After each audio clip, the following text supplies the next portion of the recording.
Fala pessoal, é verdade que nós sabemos aonde estão as imagens, mas vocês perceberam que a gente só pode dar precisão em regiões? São 3 regiões no caso do espelho côncavo e 2 pontos, né? E no caso do espelho convexo, somente região, né? Quando a gente diz que a imagem fica entre o centro e o foco, tem um espaço muito grande entre o centro e o foco, mas onde precisamente ela está? Foi com isso que se incomodou o Gauss e ele descobriu uma maneira de fazer essas contas. Pela urgência a gente não faz a demonstração, mas a gente mostra a equação simples que o Gauss descobriu para relacionar a distância focal, a posição do objeto e a posição da imagem. Nós chamamos essa primeira equação de equação dos pontos conjugados. Mas o Gauss também percebeu que à medida que você afasta ou aproxima o objeto, ele aumenta de tamanho.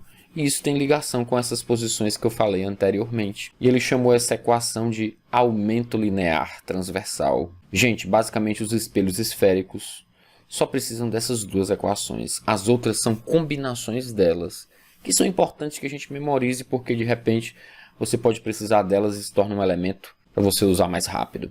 Vamos ver como é que isso se processa? Então lembrem-se, eu tenho aqui o espelho côncavo e as suas posições famosas, centro de curvatura, foco principal e vértice desse espelho. Eu vou usar como exemplo o objeto que está além do centro de curvatura. Todo raio que incide no espelho reflete-se passando pelo foco no caso do côncavo, não é isso? E todo raio que vai no centro de curvatura vai e volta sobre si mesmo, e você tem a formação da imagem no cruzamento dos raios refletidos, revisando o capítulo anterior. Essa distância do objeto até o espelho, nós comumente chamamos de P, que vem do inglês, né? Position, tá? Então é assim que a gente faz essa brincadeira. E vai ter aqui a posição da imagem, que nós chamamos de P' para diferenciar da posição do objeto. A distância focal em relação ao vértice é chamado de F, em relação ao foco principal. Então a nossa referência é o vértice. Tudo se mede a partir dele: distância focal, distância da imagem e distância do objeto. O Gauss descobriu que a soma dos inversos dessas distâncias, dessas posições, desde que seja 1 sobre a distância focal, é 1 sobre a distância do objeto mais 1 sobre a distância da imagem. Ou seja, o inverso da distância focal é a soma dos inversos das posições do objeto e das imagens. Isso é feito através de uma semelhançazinha de triângulo com aproximação. É possível fazer essa demonstração. Então, gente, é muito importante também a adoção do referencial de Gauss. O que nós temos aqui? Aí eu vou fazer umas ponderaçõezinhas aqui, ó, para você perceber. Bem, aqui é o nosso zero, né? Onde está o vértice. Esse eixo ele sempre cresce no sentido da superfície espelhada para fora. Então, isso aqui seria a parte positiva e aqui para trás a parte negativa. É assim que funciona o referencial de Gauss. Não é como o referencial cartesiano, não é, gente? Ele vai depender de para onde o espelho está apontando. Ele vai seguir o mais na região onde o espelho aponta. Então, se o espelho é côncavo, observe que essa distância aqui, ó, ela está para os lados positivos. Então, você tem que esperar um valor positivo nela. Se o espelho for convexo, aí o foco vai estar para trás do espelho. Isso vai ser negativo. As imagens que ficam para frente da parte espelhada, como é o caso desse exemplo, elas são positivas. Então, elas vão ganhar um P positivo, né? E os objetos também, tá? Agora, se o objeto for virtual, aí a gente vai trabalhar com isso basicamente em combinações de espelho, que não é o nosso caso. No nosso caso aqui, quando você só tem um espelho, é objeto real. Seria negativo, tá? Se a imagem for real, é P' positivo, e se a imagem for virtual, é negativo. Ou seja, os virtuais são negativos e os reais são positivos. A distância focal do côncavo é positiva e a distância focal do convexo é negativa. Na hora de aplicar essas fórmulas, esses sinais são determinantes, gente. Vocês não podem errar isso, tá certo? Então, além do eixo X, eu vou ter a orientação do eixo Y, tá, gente? O eixo Y é esse coincidente aqui com o espelho. Ele também é positivo para cima e ele é negativo para baixo, tá? Então, olha só, o tamanho do objeto sobre o tamanho da imagem é o que eu tinha falado no vídeo de apresentação da aula, né? Ele é o aumento linear. A razão entre o tamanho da imagem e o tamanho do objeto é a razão negativa entre a posição da imagem e a posição do objeto, tá certo? Então é assim que você vai fazer para utilizar essas equações. Vamos lá. E o da natureza, objeto e imagem é importante? É sim. Se o objeto for real e a imagem for real, e se o objeto for virtual e a imagem for virtual, o que que acontece? Se eles tiverem naturezas iguais, pessoal, essas posições serão invertidas, tá certo? Os sinais de I e O serão opostos. Agora, se eles tiverem naturezas opostas, aí é o contrário, né? Eu vou ter posições direitas ou direito, né? Ou seja, eles vão concordar com a posição. Se isso é verdade, quando o aumento for positivo, isso implica que o P' será negativo, ou seja, a imagem obrigatoriamente, para esses casos mais comuns, será uma imagem virtual. Nesse caso, né? Teremos uma imagem virtual para um objeto real, que é o que realmente preocupa vocês. Observe o invertido, né? Ó. Se o aumento for negativo, isso implica que o P' será positivo. Para objetos reais, teremos uma imagem real. Imagem real você não vê dentro do espelho. Que é aquela que você, quando se olha, vê dentro do espelho, é uma imagem virtual. A imagem real ela é projetada fora do espelho. Você precisa de um anteparo para projetar. Você não pode olhar para dentro do espelho porque ela não estará lá. Para isso ficar mais fácil de compreender, eu vou fazer como bônus dentro dessa aula 2 questões de bom nível que caíram na UES para você compreender direitinho o uso desses sinais e essa dança aqui, tá certo? Então essa matéria não é uma matéria difícil. Vocês quando erram essa matéria, vocês estão errando sinais. Vocês esquecem desses sinais e é isso que vai dar trabalho no final das contas. Olha só essa aqui, gente, da UES. Ao montar um experimento óptico em sala de aula, um professor de física faz uso de um espelho côncavo, de distância focal positiva, porque ele é côncavo, 24 centímetros. Ao ser questionado pelos alunos se haveria como determinar a razão entre os tamanhos da imagem do objeto, claro que tem, porque isso é a definição de aumento linear. O professor sugeriu aos seus alunos que utilizassem como parâmetro a distância entre o objeto e o foco do espelho, cujo valor corresponde a 16 centímetros. A razão encontrada corresponde a quanto? Gente, aí eu vou fazer para vocês aqui o desenho, né? Que a UES não desenha. Olha o espelho côncavo, os pontos importantes, a distância focal valendo quanto? 24 centímetros. Lembre-se que o foco principal é ponto médio no segmento do centro até o vértice. Então é outro raio de curvatura, 24 centímetros. O objeto estaria aí, não é isso? A uma certa posição, né, que é 16 centímetros. Ele diz que essa posição, gente, é em relação ao foco do espelho.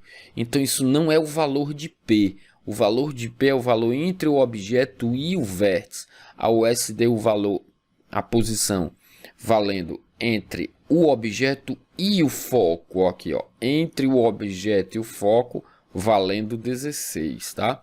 Então eu vou aqui e faço a subtração, né? E acho o valor de P. Ou seja, quem é o valor de P? Ele é 24 menos 16, que dá quanto? 8. Aí eu já tenho o valor de P, não é verdade? Quem já tem o valor de P, pode achar aí o valor de P'. Vem para a primeira equação, que é a equação dos pontos conjugados, né? Ó, 24 positivo no foco, posição do objeto 8, P', né? Aí ficou uma continha fácil. Passa esse 1 sobre 8 diminuindo aqui e fica 1 sobre 24 menos 1 oitavo, né? 1 sobre 24 menos 1 oitavo dá para o 24. 24 dá 1 e 24 dá 3, né? Então nós descobrimos que a posição da imagem é menos 12. Ora mais, o que é o aumento linear, gente? Tamanho da imagem sobre tamanho do objeto, que é o que foi questionado, ó. Razão entre os tamanhos da imagem e do objeto, menos a posição da imagem sobre a posição do objeto. Sendo isso, gente, ficaria... Cuidado, tá, gente? Aqui os erros acontecem, ó. Menos é da fórmula e menos é da natureza da imagem, indicando que essa imagem é virtual, ó. Porque quando o objeto está entre o foco e o vértice de um espelho côncavo, a imagem se forma aqui atrás, lembra? É o quinto caso lá. É bom saber a aula da parte 1 bem memorizada, gente, para vocês não cometerem erros, tá? Então isso vai dar 3 meios e 3 meios, alternativa B. Apesar de ser uma questão da UES, era uma questão tranquilíssima de fazer, muito fácil. E se eu botasse esse objeto bem aqui, ó, da resposta, também dá, gente. Porque essa aqui é a virtual e maior. E se tu botar o objeto aqui, adivinha, dá a real e maior. A única diferença é que vai ficar negativo essas comparações, mas em módulo ela também vai dar 3 meios. Ou seja, essa questão tem duas soluções. Você escolhe se coloca o objeto a 16 centímetros pelo lado de dentro ou pelo lado de fora. Tanto faz. Gente, essa aqui eu fiz questão de fazer para fazer uma demonstraçãozinha para vocês, tá certo? Que é uma equação que eu gosto muito de usar, que ela torna os problemas mais rápidos, tá certo? E vocês que fazem aí prova de alto rendimento, é bom que vocês saibam essas equações memorizadas. Então a primeira coisa que nós vamos fazer é uma demonstraçãozinha. Tá lembrado dessa equação, né? Então o que eu vou fazer? Eu vou isolar aqui, gente, o valor de P', ó. Eu jogo 1 sobre P para cá e ele vem negativo, né? E eu tiro o MMC, que é o produto FP, ó. FP dividido por F dá P, né? E FP dividido por P dá F, né? Que multiplica 1 em cima, fica P menos F. Aí eu inverto as duas, tá? Ó, fica produto embaixo, subtração em cima. Você inverte essa aqui, inverte essa. Então, o P', ele é FP sobre P menos F. Aí eu vou e substituo na outra equação, ó. Tá lembrado que ela é o tamanho da imagem sobre o tamanho do objeto? Mas também ela é menos P' sobre P. Então, toda essa turminha aqui, ó, que vale FP, tá certo? Sobre P menos F, é o P', né? E ele pode ser substituído aqui, ó. Que é isso que nós vamos fazer. Quando você substitui aí, veja só o que fica, né? Fica o sinal de menos FP sobre P menos F. Aí, como aqui em cima é um produto e aqui embaixo tem um número solitário, você pode eliminar isso, né? Logo, o aumento linear fica menos F sobre P menos F. Para tirar esse sinal de menos, basta você inverter essa subtração, né? Essa diferença ao contrário, essa razão fica positiva. Então, para a equação ficar positiva, ó, então é bom você colocar ela aí no seu portfólio, né? Para você ter mais condição de resolver as questõezinhas de espelhos esféricos. Está aí a demonstração. Você tira seu printzinho aí de boa. E agora, veja só o que é que nós vamos fazer. Nós vamos isolar isso aqui, ó. Porque nós vamos utilizar essa bendita para fazer essa questão que era mais chatinha, tá? E por essa equação ela sai muito ligeiro, ó. Um estudante de física da Universidade Estadual do Ceará, durante um experimento realizado com um espelho esférico convexo, observa e registra uma tabela os valores de razão entre o tamanho da imagem conjugada pelo espelho e o tamanho de um objeto O, para diferentes distâncias ao espelho, do objeto em relação ao espelho. Para diferentes distâncias do objeto ao espelho. Quando a distância do objeto é P1, o aumento registrado foi de 1/2. E quando a distância do objeto é P2, o aumento foi 1/4. Esse espelho é o que, pessoal? Convexo. Ele só gera aumentos positivos, pessoal, porque ele só gera imagens virtuais. Você entendeu no nível que você tem que chegar? Ó? Imagens reais, aumentos negativos. Imagens virtuais, aumentos positivos. Você tem que saber disso já. Então, esses valores aqui, eles não vão receber sinal de menos. Com base nos valores registrados, quem é a razão P1, P2? Ora mais, o primeiro aumento é 1/2, né? Eu já substituo. E ele está ligado à posição P1. Como é o mesmo espelho, a distância focal é uma constante, entende? Por isso que essas equações são boas. E o segundo aumento, ó, é 1/4. É F sobre F menos a segunda posição. Maravilha! É verdade que se você isolar, ó, fizer o produto, né, ó, dos extremos aqui, ó, você vai encontrar que F menos P1 é igual a 2F. E se você fizer também aqui embaixo esse mesmo produto, ó, você vai encontrar que F menos P2 é igual a 4F, né, gente? Já entendeu o que é que eu vou fazer, ó? É verdade que vou subtrair, né, os semelhantes, ó. Menos P1 é igual a F. Passa para cá, ó, e menos P2 é igual a 3F. Olha que questão fácil, gente, se você soubesse essa equação, né? O que ele pediu? A razão P1, P2. Passei o sinal de menos para o outro lado, porque tanto faz, né? Ao final das contas, porque você tem sinal de menos aqui, sinal de menos aqui. Vai ficar menos aqui, né? Quando você passa, multiplica por menos 1, como gostam de dizer os matemáticos. E você cancela aí, ó, o valor da distância focal, não é verdade, ó? Cancela nessa equação aqui, ó, né? Eu tiro aqui a distância focal e o sinal de menos. Tiro aqui o sinal de menos e a distância focal e em cima fica 1, né?